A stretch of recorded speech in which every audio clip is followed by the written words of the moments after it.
Hello friends, मैं P N sir आप सभी का easy maths with P N sir इस यूट्यूब चैनल पे स्वागत करता हूँ।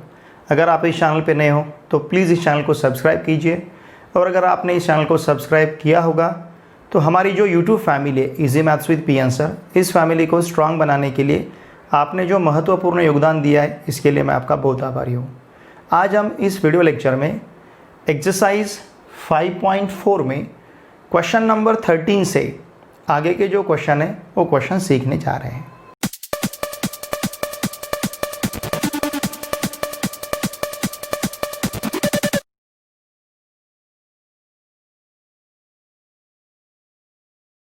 इस चैप्टर का एजुकेशनल ईयर 2020-2021 के लिए कुछ पार्ट कम किया गया है, क्योंकि आपको पता है हर एक सब्जेक्ट का 25% सिलेबस कम हुआ है। ठीक है, लेकिन ये पार्ट जो कम हुआ है ये पार्ट सेल्फ स्टडी के लिए आपको प्रिपेयर करना ही है, क्योंकि जो भी कॉम्पिटिटिव एग्जामिनेशन रहेगी, फिर चाहे वो MST CET हो या फिर JEE हो, इन एग्जामिनेशन के लिए ये पार्ट तो रहेंगे। सिर्फ हमारा जो स्टेट बोर्ड एग्जामिनेशन है जो अब हमें मार्च 2021 में जब भी होगा, वो एग्ज़ामिनेशन जब हमें देना है तो उसके लिए हमारे स्टेट बोर्ड एग्जामिनेशन के लिए ये जो पार्ट रहेगा ये पार्ट नहीं रहेगा, ये आपके सेल्फ स्टडी के लिए है। जो भी पार्ट आपका डिलीट हुआ है उसके ऊपर आपको स्टेट बोर्ड एग्जामिनेशन में क्वेश्चंस पूछे नहीं जाएंगे। तो इस चैप्टर का पेज नंबर 180 और पेज नंबर 181 टेक्स्ट बुक का जो पेज नंबर मैं आपको बता रहा हूँ, तो उन पेजेस पे थ्योरम नंबर 9 और थ्योरम नंबर 10 जो है विद प्रूफ, वो पार्ट आपको नहीं रहेगा, वो पार्ट डिलीट किया है। और इसी साल से आपके सिलेबस में जो नया पार्ट आया है जिसे हम वेक्टर ट्रिपल प्रोडक्ट कहते हैं, ये वेक्टर ट्रिपल प्रोडक्ट भी 2020-2021 इस एजुकेशनल ईयर के लिए इस चैप्टर से नहीं रहेगा। मतलब उसके ऊपर आपको एग्जामिनेशन में क्वेश्चंस नहीं पूछे जाएंगे। ठीक है, हमने एक्सरसाइज 5.4 में क्वेश्चन नंबर 1 से लेके क्वेश्चन नंबर 12 तक बहुत अच्छी तरह से प्रिपेयर किए, बहुत अच्छी तरह से सीखे हैं। आपने उन वीडियो लेक्चर को अगर नहीं देखा होगा तो इसी वीडियो के डिस्क्रिप्शन में पहले पूरे एक्सरसाइज का मैंने लिंक दे रखा है। पहले जो 4 चैप्टर है हमारे, उनके वीडियो लेक्चर का भी लिंक मैंने दे रखा है, आप उसे ज़रूर देखिए। ठीक है, चलिए आज हम स्टार्ट करते हैं क्वेश्चन नंबर 13। अब ये क्वेश्चन नंबर 13 में हमें वेक्टर ए बार फाइंड करना है, और यहाँ पे कंडीशन हमें दिया है a bar cross i cap plus 2a bar minus 5j cap equals to 0। ठीक है, तो इसके लिए आपको क्रॉस प्रोडक्ट बेसिक वेक्टर का पता होना ज़रूरी है। जैसे कि देखिए, सपोज हमने आई cap, j cap, k cap इस प्रकार से वेक्टर्स लिए हैं और क्रॉस लेना है, फिर यहाँ पे आई cap, j cap, k cap. ठीक है, और इसके लिए हम एक सर्कल कंसीडर करते हैं। ध्यान दीजिए, इस सर्कल पे हम क्या करेंगे, सपोज़ यहाँ पे हमने आई कैप लिया, सपोज़ यहाँ पे हमने जे कैप लिया, और यहाँ पे हमारे पास के कैप है। तो आई कैप के बाद जे कैप, जे कैप के बाद के कैप, और फिर से के कैप के बाद आई कैप। ये साइकिल हमें ध्यान में रखना है, ये डायरेक्शन हमें ध्यान में रखनी है। आई के बाद जे आएगा, जे के बाद के आएगा, के बाद आई आएगा। के पहले जे आता है, बाद में नहीं। ठीक है ना, के पहले जे है, बाद में नहीं है। के बाद में आई ही आएगा, जे के बाद में के ही आएगा, जे के पहले आई आता है। अगर जे से हम आई की तरफ जाते हैं तो डायरेक्शन हमारा अपोजिट हो जाएगा, हमें इस डायरेक्शन में लेना है। ठीक है ना, जिसे हम एंटी क्लॉकवाइज डायरेक्शन कहते हैं, तो जिसे हम क्लॉकवाइज डायरेक्शन कहते हैं, तो इस डायरेक्शन में हमें इसे ध्यान में रखना है। ठीक है, अब देखिए, अब यहाँ पे ये हमारी जो वॉच है, वॉच इस तरह से घूमती है ना, इस तरह से घूमती है, तो ये क्लॉकवाइज डायरेक्शन हुआ। ठीक है ना, ये क्लॉकवाइज डायरेक्शन में हम इसे ध्यान में रखेंगे। आई के बाद जे के बाद के बाद फिर से आई, फिर और आई के बाद जे के बाद के बाद आई, इस प्रकार से।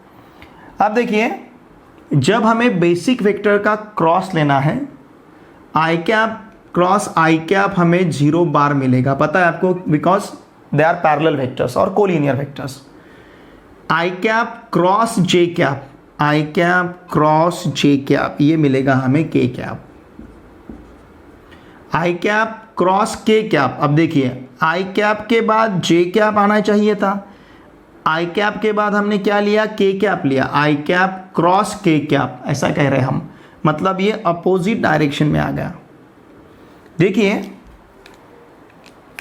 ध्यान दीजिए, आई कैप और जे कैप का क्रॉस हमें के कैप ही मिलेगा, जे कैप क्रॉस के कैप हमें आई कैप मिलेगा, के कैप क्रॉस आई कैप हमें जे कैप मिलेगा, के कैप क्रॉस आई कैप। लेकिन यहाँ पे आई कैप क्रॉस के कैप है, मतलब हम अपोजिट डायरेक्शन में आ रहे हैं, तो इसका आंसर हमें क्या मिलेगा, माइनस जे कैप। ठीक है, हमने आई cap cross j cap, i cap cross j cap, k cap लिया है। अगर के कैप क्रॉस आई कैप रहता तो हमें जे कैप मिल जाता, लेकिन यहाँ पे आई कैप क्रॉस के कैप है, मतलब हम अपोजिट डायरेक्शन में आ रहे हैं। आई कैप क्रॉस के कैप, ध्यान दीजिए, आई कैप क्रॉस के कैप, तो हमें क्या लेना है, minus J cap. Similarly J cap cross i cap, हमें इधर से इधर जाना है, ठीक है। जे cap cross i cap, j cap cross i cap, देखिए जे कैप क्रॉस आई कैप, मतलब हम अपोजिट जा रहे हैं, तो यहां पे हमें मिलेगा माइनस के कैप। समझ रहे ना आप, अगर हम अपोजिट डायरेक्शन में जाते हैं तो माइनस लेना है, ये इसके अपोजिट डायरेक्शन, और ये डायरेक्शन में अगर जाते हैं तो प्लस लेना है आंसर हमें। अब जे कैप क्रॉस जे कैप, ये यहाँ पे हमें जीरो कैप मिलेगा, सॉरी जीरो बार मिलेगा, जे cap cross j cap zero bar मिलेगा। जे कैप क्रॉस के कैप, देखिए जे cap cross k cap same direction में है, तो इसका आंसर हमें आई कैप मिलेगा। ठीक है, अब के cap cross i cap, k cap cross i cap, तो हमें जे कैप मिलेगा। समझ रहे ना आप, के cap cross j cap, k cap cross j cap, opposite direction में जा रहे हैं तो माइनस आई कैप मिलेगा, और k cap cross k cap यहाँ पे जीरो बार मिलेगा। ठीक है, ये बातें आपको ध्यान में रखनी है, ठीक है ना, इसको आपको नोट डाउन करना है, आपके लिए बहुत ही इंपॉर्टेंट चीज़ है। इस प्रकार से अब ये जो है, ये आप सिंपली इस with the help of this circle याद रख सकते हो। अगर आई कैप क्रॉस जे कैप रहा तो के कैप, लेकिन जे कैप क्रॉस आई कैप रहा तो माइनस के cap, j cap cross k cap रहा तो आई कैप, लेकिन के कैप क्रॉस जे कैप रहा तो minus I cap, k cap cross i cap रहा तो जे कैप, लेकिन आई कैप क्रॉस के कैप रहा तो माइनस जे कैप। ठीक है, तो इस प्रकार से हमें बेसिक वेक्टर का क्रॉस लेना है। अब यहाँ पे हमें वेक्टर ए बार पूछा गया है, हम कंसिडर करेंगे suppose a bar equals to, vector a bar equals to x i cap plus y j cap plus z k cap. ठीक है, अब हम देखते हैं हमारा a bar cross i cap का आंसर क्या रहेगा। What is a bar, x i cap plus y j cap plus z k cap, इसका क्रॉस लेना है हमें आई कैप के साथ। ठीक है, अब देखिए एक्स आई कैप का क्रॉस, एक्स आई कैप का क्रॉस आई कैप के साथ लेना है। ध्यान दीजिए, डॉट या क्रॉस दोनों भी वेक्टर के बीच में ही रहेंगे।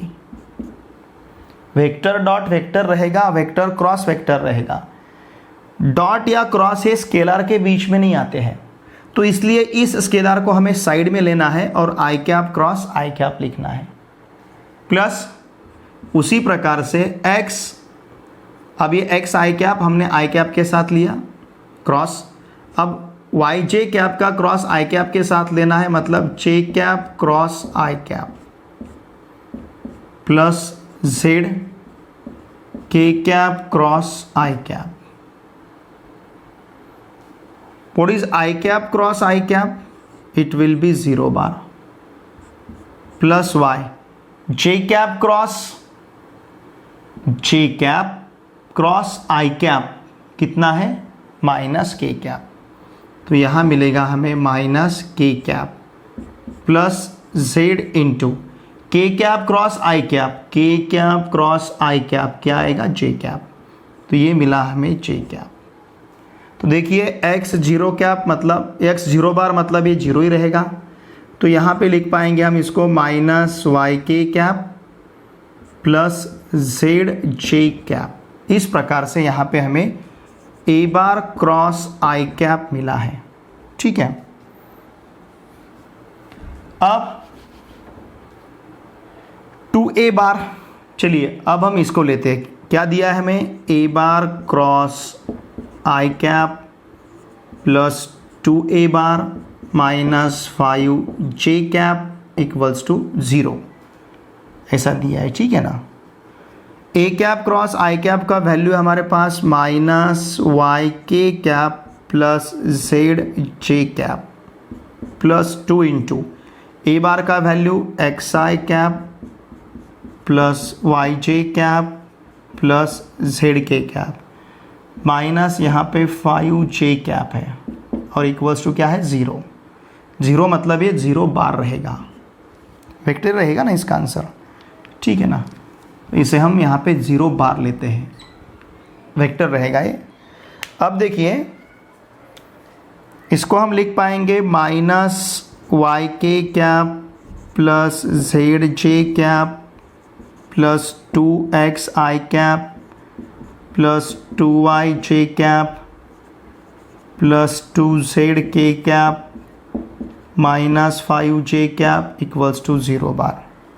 अब हम क्या करेंगे, 2x आई कैप को पहले लेते हैं, इसके साथ कोई आई कैप की अगर टर्म है तो उसे हम यहाँ पे ले सकते थे, लेकिन आई कैप की सिंगल टर्म दिख रही है हमें यहाँ पे। फिर है minus y k cap, sorry इसके बाद जे कैप का टर्म लेते हैं। जे कैप के टर्म कौन कौन से हैं? 2y j cap minus 5j cap और Z j cap.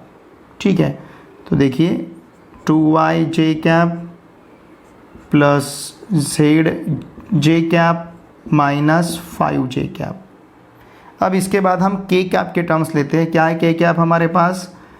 Minus y k cap और है plus 2z k cap, 2z k cap equals to 0 बार। देखिए कितने टर्म्स थे? 1 2 3 4 5 6, यहाँ पे भी 1 2 3 4 5 6, मतलब पूरे टर्म्स हमने लिए। ठीक है, अब मैं इसको रब करता हूँ। देखिए आपके लिए बहुत ही इम्पॉर्टेंट चीज़ है, इसको ध्यान में इस प्रकार से रखना है। I cap cross j cap रहा तो के कैप, लेकिन जे कैप क्रॉस आई कैप रहा तो माइनस के कैप। ठीक है, उसी प्रकार से हर दो वेक्टर का क्रॉस हम याद रखेंगे यहाँ पे। अब इसे मैं इरेज करता हूँ। ठीक है ना। अब देखिए इसको हम किस तरह से लिख पाएंगे। सपोज इसको लिया हमने 2x आई कैप। अब यहाँ से जे कैप अगर हम बाहर लेते हैं तो ब्रैकेट में मिलेगा हमें 2y plus z minus 5j cap plus यहाँ पे मिलेगा हमें minus y plus 2z equals to कितना है? 0 बार। क्या है? 0 बार। तो इस 0 बार को हम इस प्रकार से लिख पाएंगे 0i cap plus 0j cap plus 0k cap. इस वेक्टर 0 बार को हमने क्या लिखा? 0i cap plus 0j cap plus 0k cap. अब देखिए बाय इक्वालिटी ऑफ वेक्टर्स, अगर हमने वेक्टर का इक्वालिटी यहाँ पे कंसिडर किया बाय इक्वालिटी ऑफ वेक्टर्स, तो हम 2x इक्वल्स टू 0 ले पाएंगे। यहाँ पे आई कैप का कोएफिशिएंट 2x है, यहाँ पे आई कैप का कोएफिशिएंट 0 है। 2x इक्वल्स टू 0, फिर बाद में 2y plus z minus 5 equals to 0 और minus y plus 2z equals to 0। ठीक है, अब 2x इक्वल्स टू 0 इसका मतलब क्या? x equals to 0। ठीक है ना, x का वैल्यू क्या मिलेगा हमें? 0। यहाँ पे 2y plus Z equals to 5 मिलेगा और यहाँ पे y इक्वल्स टू 2z मिलेगा। ठीक है, अब यहाँ पे सपोज हमने y का वैल्यू इसमें, यहाँ क्या करेंगे हम, put y equals to 2z। अगर यहाँ पे y का वैल्यू हमने 2z रखा तो क्या मिलेगा, 2 into 2z plus z equals to 5। Therefore 2 into 2 4z, 4z plus z equals to 5। इसका मतलब 5z equals to 5, therefore z equals to 1। देखिए z का वैल्यू 1 मिला है, x का वैल्यू 0 मिला है। अगर z 1 रहेगा तो y क्या होगा, y इक्वल्स टू क्या है, 2z है। y का वैल्यू क्या है, 2z है। तो अगर z का वैल्यू 1 है तो y इक्वल्स टू 2 मिलेगा। तो इसका मतलब हमने जो वेक्टर a बार यहाँ पे लिया था, क्या था वेक्टर a बार हमारे पास, xi cap plus yj cap plus zj cap, sorry zk cap, xi cap plus yj cap plus zk cap. तो यहाँ पे x का वैल्यू 0 है, 0i कैप प्लस y का वैल्यू 2 है, 2j कैप प्लस z का value 1 है तो क्या मिलेगा, k कैप। तो इस प्रकार से वेक्टर a बार क्या रहेगा, 0i cap plus 2j cap plus k cap. Question number 14 में हमें mod of a bar dot b bar equals to mod of a bar cross b bar दिया है और a bar dot b bar less than 0 दिया है। ऐसा है तो हमें a बार और b बार, ये दो वेक्टर के बीच में जो एंगल है वो एंगल हमें फाइंड करना है, angle between a bar and b bar. अब देखिए सपोज हम a bar dot b bar अगर लेते हैं बाय डेफिनेशन, तो a bar dot b bar equals to क्या मिलेगा हमें, a bar dot b bar equals to, a bar dot b bar equals to mod of a bar mod of b bar cos theta, definition है। तो इसका अगर हमने mod लिया, mod of a bar dot b बार लिया, तो mod of a bar mod of b bar cos theta मिलेगा। इसका मतलब अब ये mod of a bar simply mod of a बार रहेगा, ठीक है ना। जैसे हम हर एक का सेपरेट मॉड ले सकते हैं, जैसे क्या मिलेगा, mod of a bar mod of b bar mod of cos theta. इस तरह से हमने हर एक का सेपरेट लिया है। अब mod of a bar simply mod of a बार रहेगा, mod of b bar mod of b बार रहेगा, और mod of cos theta it will be cos theta, mod of cos theta. इस प्रकार से, ठीक है। ये मिला हमें mod of a bar dot b bar का वैल्यू। अब अगर हमने a बार क्रॉस b बार लिया तो बाय डेफिनेशन ये मिलेगा mod of a bar mod of b bar sine theta और साथ में n कैप। अब इसका हमें मॉड लेना है, mod of a bar cross b bar equals to mod of a bar mod of b bar sine theta और n cap. अब इसका मॉड लेना है, मतलब क्या, मॉड ऑफ a बार लेना है, मॉड ऑफ b बार लेना है, मॉड ऑफ साइन थीटा लेना है और मॉड ऑफ n कैप लेना है। मॉड ऑफ a बार का value mod of a bar, mod of b bar का वैल्यू मॉड ऑफ b बार, यहाँ पे मिलेगा मॉड ऑफ साइन थीटा, और n कैप क्या है, यूनिट वेक्टर का मॉड कितना रहता है, 1। तो इसका मतलब हमें mod of a bar cross b bar का वैल्यू क्या मिला है, mod of a bar mod of b bar mod of sine theta, ठीक है। अब हमें प्रॉब्लम में देखिए क्या दिया है, a bar dot b bar, इसका mod equals to mod of a bar cross b bar, it is given. ये हमें प्रॉब्लम में दिया गया है, ठीक है। Mod of a bar dot b bar का value, mod of a bar चाहे तो मैं इसे फर्स्ट कहता हूँ और इसे सेकंड। तो mod of a bar cross b bar, sorry mod of a bar dot b bar का value mod of a bar mod of b bar mod of cos theta equals to mod of a bar mod of b bar mod of sine theta, ठीक है ना, by first and second, ठीक है।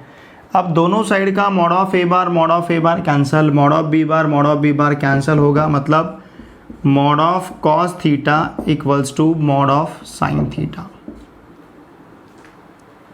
हमें पता है अगर ये सिचुएशन है तो इसका मतलब थीटा का वैल्यू या तो π/4 होना चाहिए या फिर थीटा का वैल्यू 3π/4 होना चाहिए। पता है आपको π/4 मतलब 45 डिग्री, कॉस ऑफ 45 डिग्री का वैल्यू 1/√2, साइन ऑफ 45 डिग्री का वैल्यू 1/√2। तो कॉस और साइन कब इक्वल रहेंगे? जब थीटा π/4 रहेगा, क्योंकि कॉस ऑफ π/4 और साइन ऑफ π/4 का वैल्यू सेम आता है 1/√2। पता है ना आपको, कॉस ऑफ π/4 साइन ऑफ π/4 का वैल्यू 1/√2 आएगा, कॉस ऑफ 3π/4 और साइन ऑफ 3π/4 का वैल्यू भी सेम आएगा। ठीक है, तो कॉस और साइन अगर सेम है तो इसका मतलब वहाँ का एंगल या तो π/4 होना चाहिए या फिर 3π/4 होना चाहिए। लेकिन देखिए हमें a बार डॉट b बार कैसा दिया है? Less than 0। इन दोनों का जो डॉट है, इन दोनों का डॉट लेस देन 0 हमें बताया गया है। मतलब क्या? मतलब a बार डॉट मतलब mod of a bar mod of b bar cos of theta equals to, या फिर इस कंप्लीट चीज का वैल्यू, इस कंप्लीट क्वांटिटी का वैल्यू क्या है? लेस देन 0 है। सिंस देखिए, since theta a bar dot b bar less than 0, ये भी गिवन हमने लिया है क्या? नहीं दिया है प्रॉब्लम में। तो इसका मतलब mod of a bar mod of b bar cos theta this value less than 0, क्योंकि a bar dot b bar का वैल्यू क्या है? Mod of a bar mod of b bar cos theta. इसका मतलब क्या? मॉड ऑफ a बार अगर इधर transfer करते हैं तो 0 मॉड ऑफ a बार 0 मिलेगा, मॉड ऑफ b बार इधर ट्रांसफर करते हैं तो 0 मॉड ऑफ b बार 0 मिलेगा। इसका मतलब कॉस थीटा लेस देन 0 है, मतलब कॉस थीटा निगेटिव है, कॉस निगेटिव है। अब देखिए अगर आपने फोर्थ क्वाड्रेंट के बारे में सोचा, फर्स्ट, सेकंड, थर्ड और फोर्थ, तो हमारा कॉस कहाँ कहाँ निगेटिव है? एक तो सेकंड में आता है और थर्ड में आता है। फर्स्ट में पॉजिटिव है कॉस और फोर्थ में भी पॉजिटिव है। अब ये कॉस थीटा लेस देन 0 आ रहा है, मतलब कॉस निगेटिव है, मतलब या तो कॉस सेकंड में हो सकता है या फिर थर्ड में हो सकता है। कहाँ कहाँ आ सकता है कॉस? सेकंड में या थर्ड में। अब थीटा अगर हम π/4 लेते हैं तो फर्स्ट में आएगा। π/4 मतलब 45 डिग्री, फर्स्ट क्वाड्रेंट का एंगल 0 डिग्री से बड़ा और 90 डिग्री से छोटा। ये देखिए ये 0 डिग्री से बड़ा है और 90 डिग्री से छोटा है 45 डिग्री, तो मतलब ये फर्स्ट क्वाड्रेंट में आ रहा है, तो पॉसिबल नहीं होगा। हमारा कॉस कहाँ कहाँ आ सकता है? सेकंड और थर्ड में। क्यों? क्योंकि कॉस हमारा निगेटिव है। तो ये तो एंगल फर्स्ट में आ रहा है। 3π/4 मतलब क्या? π/4 मतलब 45 डिग्री। 45 डिग्री को अगर आप 3 से मल्टीप्लाई करोगे तो ये मिलेगा हमें 135 डिग्री। अब ये 135 डिग्री एंगल कैसा है? ये 135 डिग्री एंगल 90 डिग्री से बड़ा है और 180 डिग्री से छोटा है। 90 डिग्री से बड़ा और 180 डिग्री से छोटा कहाँ पे आएगा? सेकंड क्वाड्रेंट में, बराबर है। और सेकंड में कॉस कैसा है? सॉरी, यहाँ का कॉस कैसा है? निगेटिव। इस प्रॉब्लम में कॉस हमारे पास कैसा है? निगेटिव। तो इसका मतलब या तो सेकंड में आ सकता है या फिर थर्ड में आ सकता है। ये तो फर्स्ट में आ रहा है, इसको तो स्किप कर दिया। अब देखना पड़ेगा 3π/4 कहाँ पे आता है? सेकंड क्वाड्रेंट में आता है। तो इसका मतलब कॉस थीटा अगर लेस देन 0 है तो डेफिनेटली यहाँ का थीटा π/4 ना रहते हुए क्या रहेगा? थीटा हमारा कितना रहेगा? 3π/4। And what is theta? Theta is the angle between a bar and b bar. हमने ए बार और बी बार के बीच का एंगल क्या कंसिडर किया है? 3π/4। देयरफॉर हम क्या कहेंगे? Therefore angle between a bar and b bar is कितना रहेगा? 3π/4। समझ रहे ना आप? तो इस प्रकार से ए बार और बी बार के बीच का एंगल कितना रहेगा? 3π/4। देखिए एक्सरसाइज 5.4 के क्वेश्चन नंबर 15 में हमें जो प्रूव करने के लिए कहा गया है, एक्चुअली ये हम फ्रिक्वेंटली यूज़ करते हैं फॉर्मूला। पता है आपको sine of a plus b का, sine of a plus b equals to sine a cos b plus cos a sine b. सिर्फ यहाँ पे अल्फ़ा और बीटा दिया गया है। Sine of alpha plus beta equals to sine alpha cos beta plus cos alpha sine beta.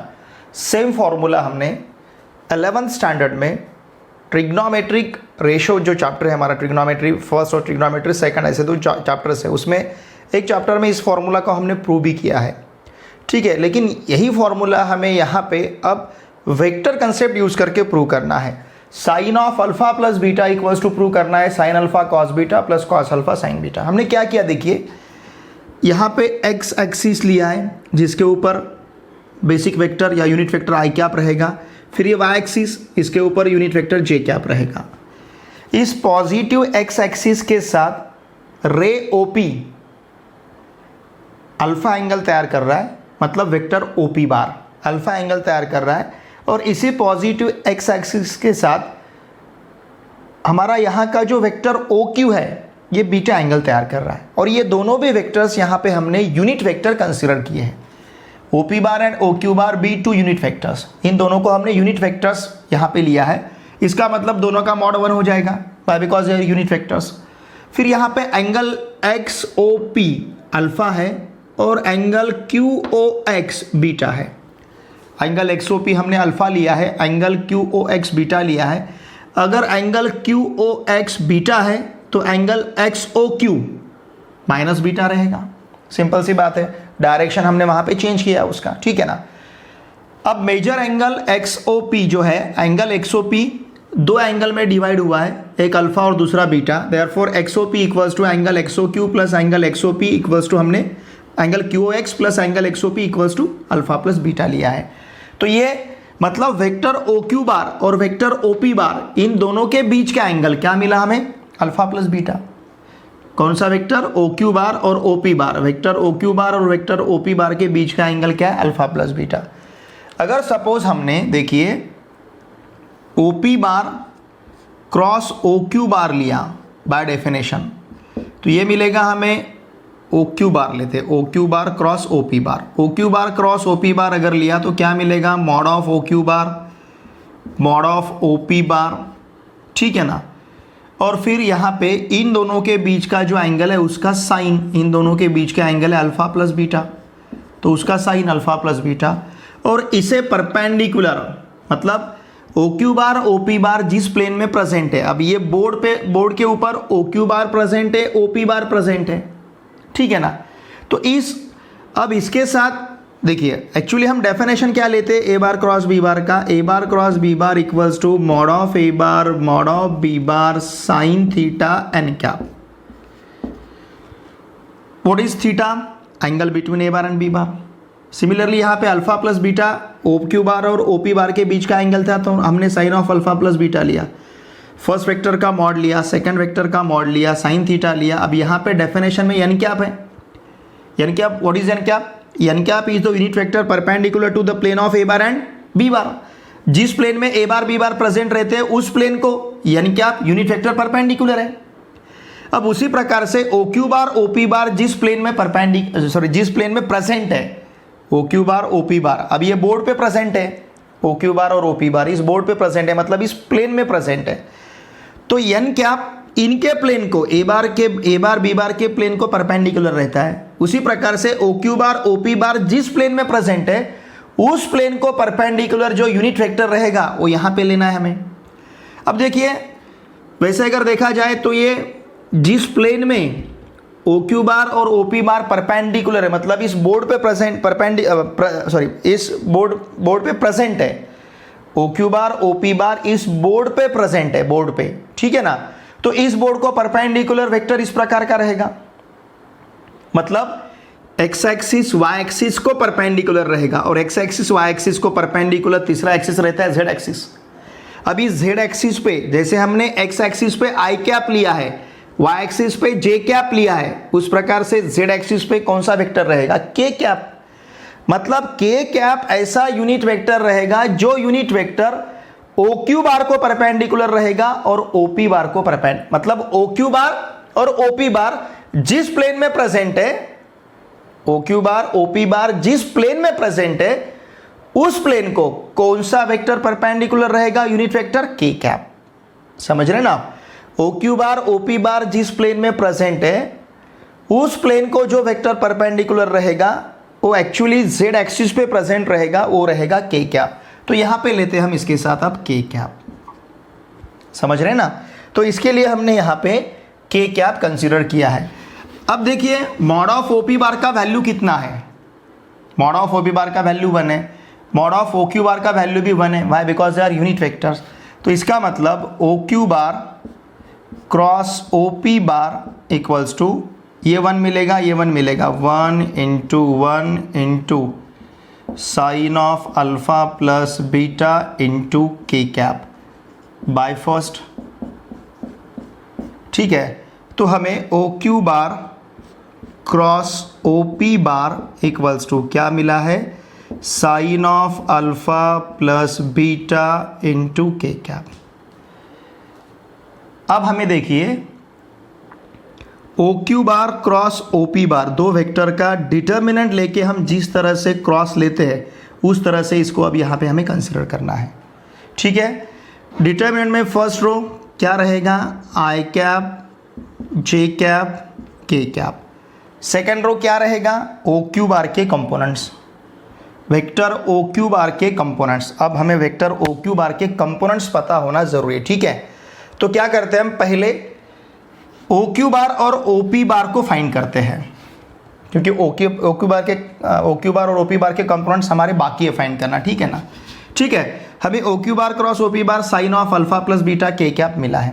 अब देखिए वैसे जो भी पॉइंट कार्टेशियन रेक्टेंगुलर सिस्टम में इस प्रकार से रहता है तो इस पॉइंट को हम पोलर में कंसिडर करते हैं r cos theta r sin theta. मतलब x का वैल्यू r cos थीटा और y का वैल्यू r sin थीटा। ठीक है, ध्यान दीजिए, x का value r cos theta, y का वैल्यू r sin थीटा। अब सपोज हमें ये पॉइंट P फाइंड करना है तो हमें OP का लेंथ देखना पड़ेगा जिसे हम r कहते हैं। हमें पता है OP बार कितना है?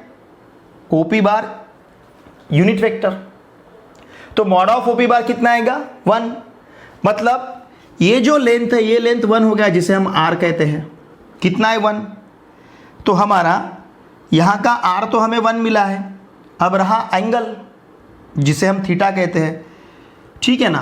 तो यहाँ का एंगल अल्फा है, मतलब x, y जिसे हम r cos theta r sin theta लेते हैं, ये x, y p के लिए क्या होगा? r का वैल्यू 1 है, थीटा का वैल्यू अल्फा है, तो p के लिए ये रहेगा cos अल्फा sin अल्फा। समझ रहे ना आप? r means distance of OP, length of OP, distance of P from origin. r means length of OP। Theta means the angle made by रे OP विथ x एक्सिस। कितना है? Alpha है। समझ रहे ना? Theta means the angle made by रे OP with x axis. कितना है? अल्फा है। तो थीटा का वैल्यू अल्फा है, r का वैल्यू 1 है, तो x y क्या हुआ? cos alpha sin alpha. मतलब यहाँ पे जो पॉइंट P है, ये पॉइंट P हमारे पास क्या है? cos alpha sin alpha. समझ रहे ना आप?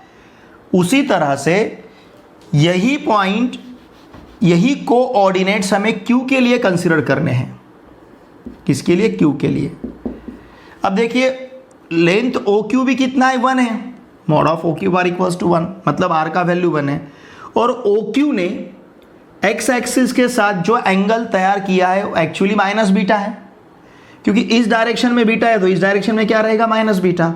तो यहाँ पे क्या r का वैल्यू 1 है, थीटा का वैल्यू माइनस बीटा है, मतलब ये बनेगा हमारा cos of minus beta sine of minus beta.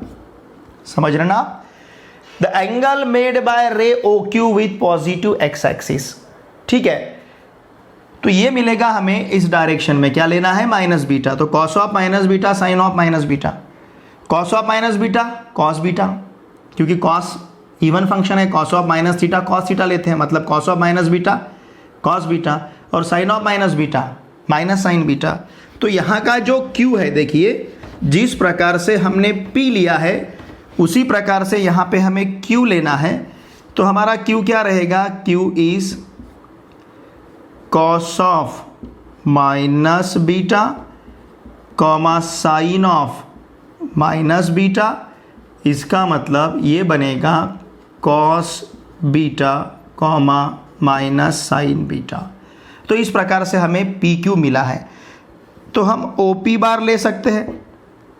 O P bar मतलब position vector of point P, point P का position vector O P bar. कैसे लेते हैं हम? एक्स को ऑर्डिनेट के साथ आई कैप, वाई को ऑर्डिनेट के साथ जे कैप, अगर जेड को ऑर्डिनेट रहा तो उसके साथ के कैप। अब यहाँ पे जेड को ऑर्डिनेट नहीं है तो के कैप 0 हो जाएगा हमारा। तो ये बनेगा cos alpha i cap plus sine alpha j cap, cos alpha i cap plus sine alpha j cap.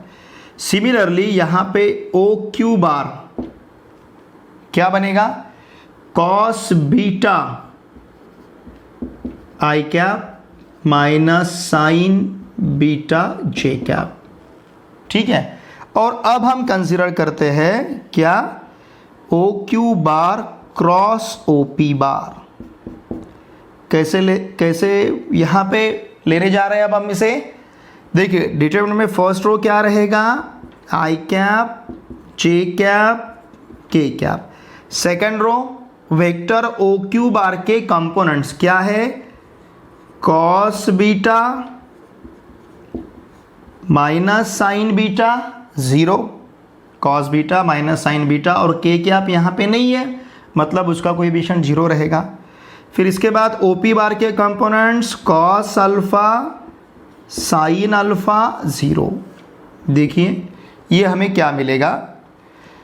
अब जब हम आई कैप लेते हैं तो इसके रो से और इसके कॉलम से एलिमेंट छोड़ देने हैं। इन दोनों के प्रोडक्ट से इन दोनों का प्रोडक्ट माइनस करना है। इन दोनों का प्रोडक्ट 0 आएगा, इन दोनों का प्रोडक्ट भी 0 आएगा। 0 माइनस 0 0 बनेगा, मतलब आई कैप के साथ 0 रहेगा तो इसे लेने की ज़रूरत नहीं है। अब जे कैप, फिर इसके रो से इसके कॉलम से एलिमेंट छोड़ देने हैं। इन दोनों का प्रोडक्ट माइनस इन दोनों का प्रोडक्ट, वो भी 0 हो जाएगा। तो जे कैप के साथ 0 आएगा। देखिए क्या आएगा? 0 आई कैप प्लस 0 जे कैप। समझ रहे हैं ना आप? अब के कैप के साथ क्या आएगा? देखिए इन दोनों के प्रोडक्ट से इन दोनों का प्रोडक्ट माइनस करना है। इन दोनों का प्रोडक्ट मतलब sine alpha cos beta, sine alpha cos beta.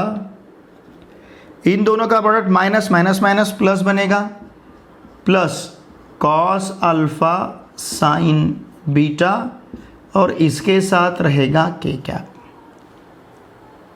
ठीक है। इसका मतलब O Q bar cross O P bar equals to क्या मिला है? Sine alpha cos beta plus cos alpha sine beta, और साथ में है के कैप। ठीक है। इसे कहेंगे हम थर्ड। ये जो मिला था इसे कहेंगे हम सेकंड। ठीक है। हमारे पास अब सेकंड और थर्ड है। फ्रॉम फर्स्ट एंड सेकंड हम क्या कह सकते हैं? देखिए अगर हमने फर्स्ट और सेकंड दोनों को यूज़ किया, फर्स्ट में क्या है हमारे पास? सॉरी सेकंड और थर्ड, नॉट फर्स्ट, सेकंड और थर्ड। अब इस फिगर को मैं इरेज करता हूँ क्योंकि अब जगह लगेगी लिखने के लिए। ठीक है। देखिए अब हम क्या कह सकते हैं? फ्रॉम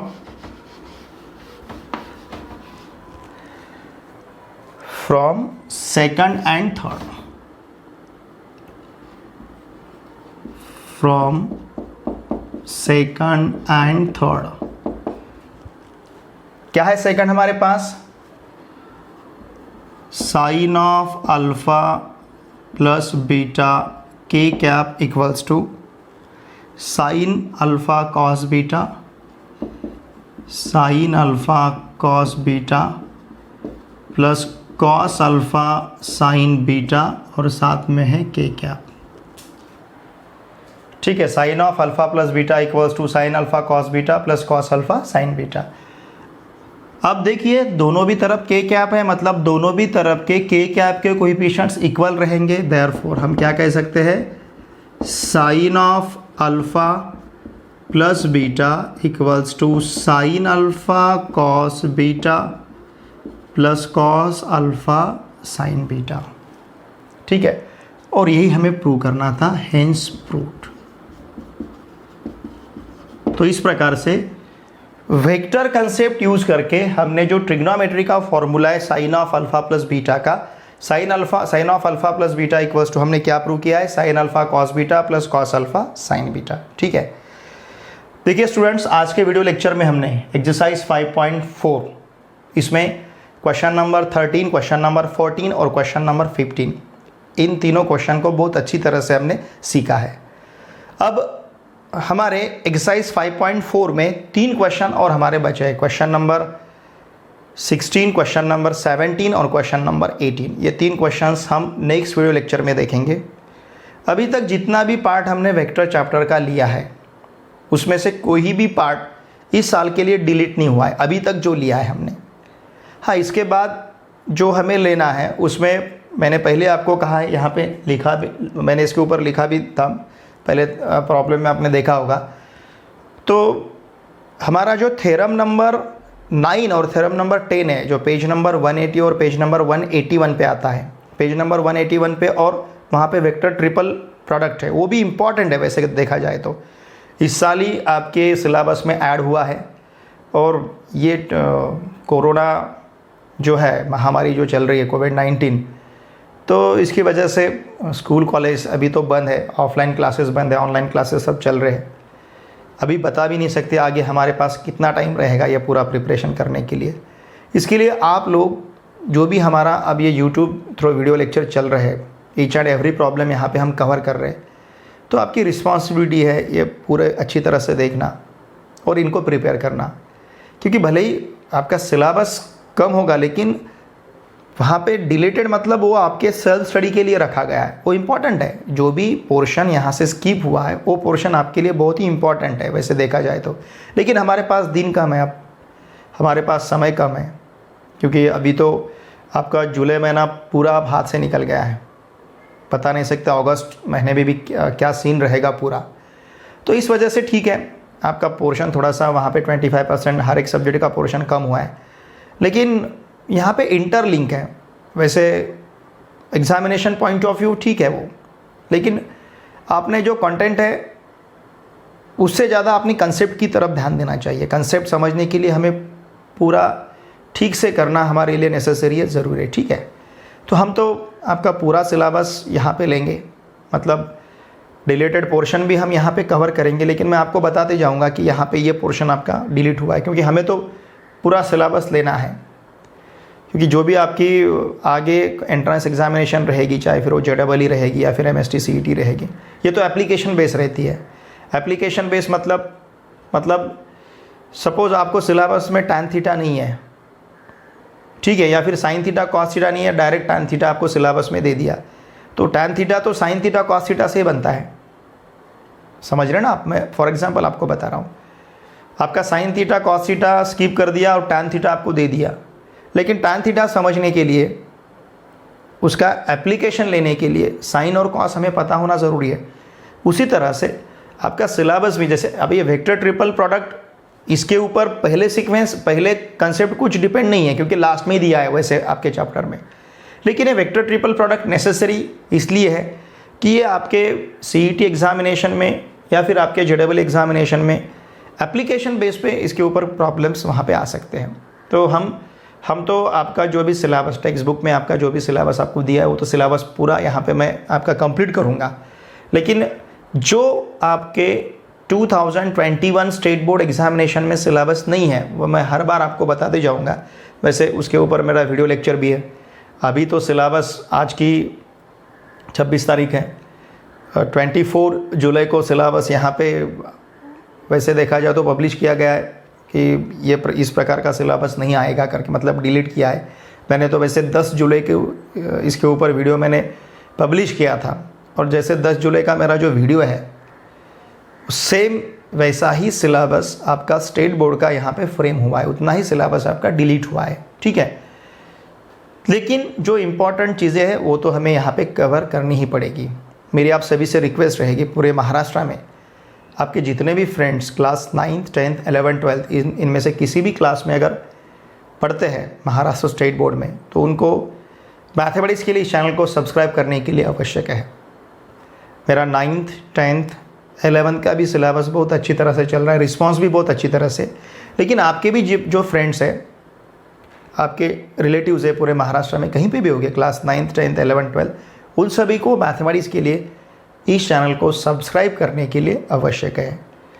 अब जो एक्सरसाइज 5.4 के रिमेनिंग 3 प्रॉब्लम्स है वो हम नेक्स्ट लेक्चर में कवर करेंगे, ठीक है।